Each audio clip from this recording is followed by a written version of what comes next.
working group, and we are just about done.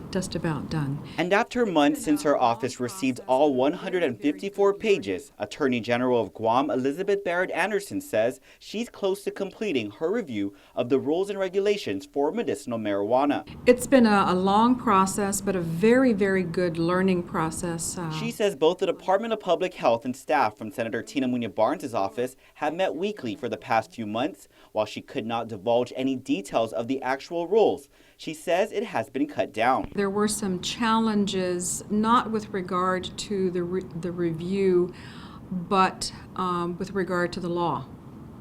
Rules and regulations are intended to define, expand, and to comport with the law.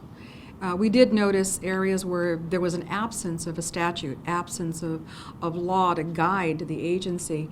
So I think it was very, very helpful to have Senator Barnes' staff there. Barrett Anderson says Senator Barnes is actually working on companion legislation that would help strengthen the law. This is separate from the other alternatives Barnes had discussed recently regarding the full decriminalization of marijuana. I think there's a very difficult challenge because it is still a Schedule I controlled substance under federal law.